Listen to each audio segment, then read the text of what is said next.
Hello বন্ধুরা, রোজ কিচেনে তোমাদের সকলকে স্বাগত। মাংস রাঁধতে গেলে 20 রকম মশলা লাগে, তাই না বন্ধুরা?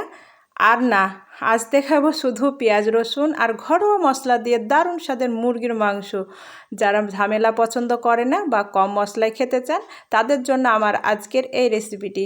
আর তোমরা সকলেই তো মুরগির মাংস রান্না করতে জানো, কিন্তু আমি যেভাবে করেছি এইভাবে একবার রান্না করে খেয়ে দেখো, দুর্দান্ত লাগবে। আসো তাহলে দেখে নাও কিভাবে আমি এই রান্নাটি করে নিই।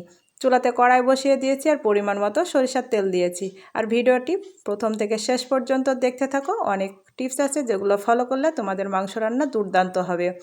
দেখো, চুলাতে কড়াই বসিয়ে দিয়েছি,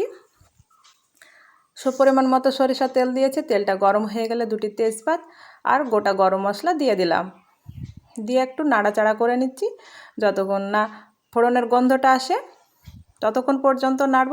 দেখো বন্ধুরা, আমার গন্ধটা বের হয়ে গিয়েছে। এই পর্যায়ে একটি বড় সাইজের পেঁয়াজ কুচি করে দিয়ে দিলাম। পেঁয়াজটাকে হালকা করে একটু ভেজে নিচ্ছি, আর খুব বেশি ভাজবো না। তোমরা পেঁয়াজটাকে খুব বেশি ভাজবে না, তাহলে গ্রেভিটা খুব ভালো হবে না। দেখো বন্ধুরা, পেঁয়াজটা ভাজা হয়ে গিয়েছে। এই পর্যায়ে ধুয়ে রাখা মুরগির মাংসটাকে দিয়ে দিলাম। দিয়ে এইভাবে মিনিট 10 কষিয়ে নিব।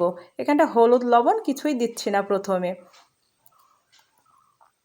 মাংস থেকে পানিটা বের হয়ে যাবে, শুকিয়ে যাবে, তারপর হলুদ লবণটা দিয়ে দেব। আর এখানটা আমি একটি মশলা করে নিচ্ছি। একটি মিক্সিং জার নিয়েছি, মিক্সিং জারে আমি একটি বড় সাইজের রসুন ছাড়িয়ে দিয়ে দিলাম, একটি বড় সাইজের টমেটো কেটে দিয়ে দিলাম, আর এক টুকরো আদা আর 2টি কাঁচা লঙ্কা অল্প একটু পানি দিয়ে ভালো করে বেটে নিচ্ছি। আর দেখো বন্ধুরা, মাংসটা আমার কষানো হয়ে গিয়েছে, আর পানিটা যেটা ছেড়ে দিয়েছিল সেটাও শুকিয়ে গিয়েছে। এই পর্যায়ে স্বাদ মতো লবণ আর হলুদটা দিয়ে দিলাম। তোমরাও এইভাবে একবার রান্না করে দেখো, খেতে দুর্দান্ত লাগবে বন্ধুরা। তোমরা তো সকলেই মুরগির মাংস রান্না করো, কিন্তু আমার মতো করে রান্না করে একবার দেখো, সত্যিই বলছি খেতে অসাধারণ লাগবে। দেখো বন্ধুরা, এখানটা হাফ চা চামচ লঙ্কা গুঁড়ো দিয়ে দিলাম, আর দিয়ে দিলাম যে পেস্টটা করে রেখেছিলাম সেটা দিয়ে দিলাম। দিয়ে মিনিট 2 কষিয়ে নিব। আদা আছে আর রসুন আছে, আদা রসুনের কাঁচা গন্ধটা চলে যাবে। দেখো বন্ধুরা, এইভাবে কিছুক্ষণ কষিয়ে নিব।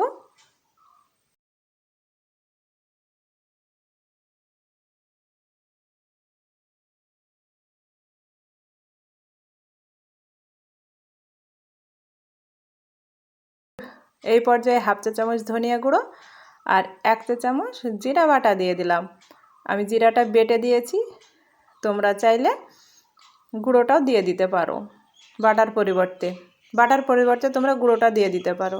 দিয়ে এইভাবে ভালো করে আমি কষিয়ে নিব।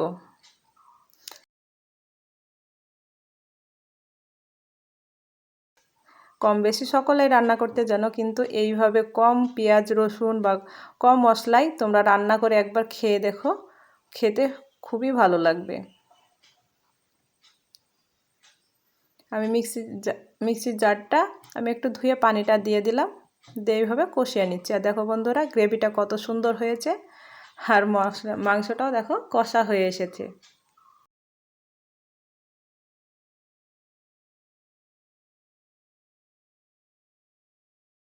আশা করছি আমার এই মুরগির সহজ রান্নার রেসিপিটি খুবই ভালো লাগবে। আর ভালো লাগলে অবশ্যই একটি লাইক করে দেবে। আর আমার চ্যানেলে নতুন বন্ধু হয়ে থাকলে চ্যানেলটিকে সাবস্ক্রাইব করে দেবে, পাশে থাকা বেল আইকনটা অন করে রাখবে। যখনই এরকম নিত্য নতুন ভিডিও দেবো, সবার আগে তোমাদের কাছে নোটিফিকেশানটা পৌঁছে যাবে, আর তোমরা এই ভিডিওগুলো দেখতে পাবে। দেখো বন্ধুরা, আমার মাংসটা কষানো হয়ে গিয়েছে, আর কতটা সুন্দর লাগছে দেখো, আর গ্রেভিটাও কত সুন্দর এসেছে। দেখো, এই পর্যায়ে আমি গরম পানি দিয়ে দিলাম। আর তোমরাও গরম পানিটা দিয়ে দিবে, তাহলে মাংসের স্বাদটা পারফেক্ট থাকবে। আর ঝোলটা তোমাদের পছন্দ মতো তোমরা দিয়ে নিবে, যেরকম ঝোল খাবে সেই রকম দিয়ে দিবে। দিয়ে একটু নেড়ে দিলাম, দিয়ে ভালো করে ফুটিয়ে নিব।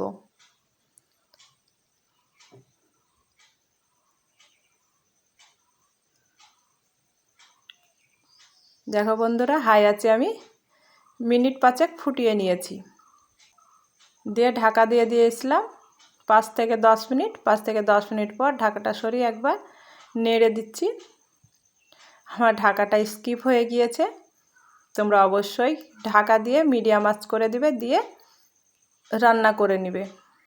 দেখো মুরগির মাংসটা আমার হয়ে গিয়েছে। এই পর্যায়ে 1 চা চামচ গরম মশলা গুঁড়ো দিয়ে দিলাম, দিয়ে নাড়াচাড়া করে নিয়ে আমি 10 মিনিট ঢাকা দিয়ে রেখে দিব, চুলার আঁচটাকে বন্ধ করে দিব। 10 মিনিট পর ঢাকাটা সরিয়ে দেখো কতটা সুন্দর হয়েছে মুরগির মাংসটা। তোমরাও এইভাবে অল্প মশলা এবং পেঁয়াজ রসুন কম দিয়ে মুরগির মাংসটা রান্না করে খেয়ে দেখো, গরম গরম ভাতের সঙ্গে, রুটির সঙ্গে এবং ফ্রাইড রাইসের সঙ্গে দুর্দান্ত লাগবে খেতে। আর গ্রেভিটাও কত দেখো, ঝোলটাও কতটা গাঢ় হয়েছে। দেখো বন্ধুরা, গ্রেভিটাও কত সুন্দর হয়েছে। আশা করছি আমার এই রেসিপিটি ভালো লেগেছে। আর আমার এই মুরগির মাংস রান্নার রেসিপিটি কেমন হয়েছে অবশ্যই তোমরা কমেন্ট করে জানিও। গরম গরম ভাতের সঙ্গে, রুটির সঙ্গে খেয়ে দেখো, দুর্দান্ত লাগবে। আজ এই পর্যন্ত, আবারও কোনো নতুন রেসিপি নিয়ে আসবো। ভালো থেকো, সুস্থ থেকো। আমার পুরো রেসিপিটি দেখার জন্য অসংখ্য ধন্যবাদ।